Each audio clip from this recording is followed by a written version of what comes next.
महत्त्वाची बातमी, भाजपचे महाराष्ट्र प्रभारी भूपेंद्र यादव उद्या मुंबईत येणार आहेत। भाजपच्या आमदारांशी ते चर्चा करणार आहेत। विधानसभेच्या 36 जागांसाठी एक विशेष बैठक आयोजित करण्यात येणार आहे। भूपेंद्र यादव हे महाराष्ट्राचे नवे प्रभारी आहेत आणि उद्या संध्याकाळी ते भाजपच्या आमदारांची महत्त्वाची बैठक घेणार आहेत। परवा विधान परिषद निवडणूकही पार पडणार आहे आणि त्यामुळे भूपेंद्र यादव उद्या मुंबईत असणं महत्त्वाचं मानलं जात आहे।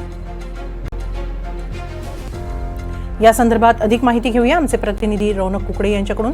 रौनक, उद्या भाजपच्या आमदारांची महत्त्वाची बैठक घेत आहे, तेही भूपेंद्र यादव येत आहेत विधान परिषद निवडणुकांच्या यादी। काय अधिक माहिती त्यांच्या या दौऱ्याबाबत?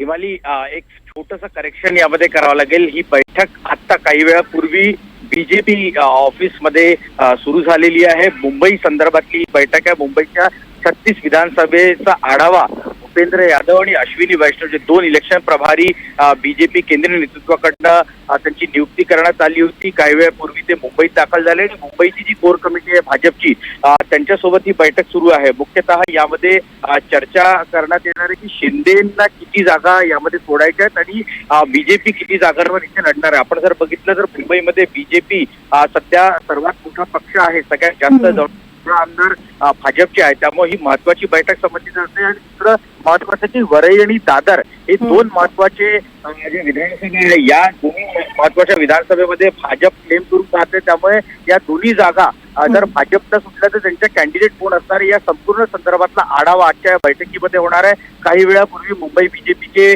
अध्यक्ष आणि आमदार आशिष शेलार बीजेपी कार्यालयात दाखल झालेले आहेत। प्रवीण दरेकर, प्रसाद लाड असतील असे अनेक जे कोर कमिटीचे मुंबईचे नेते आहेत ते बीजेपी कार्यालयामध्ये दाखल होत आहेत।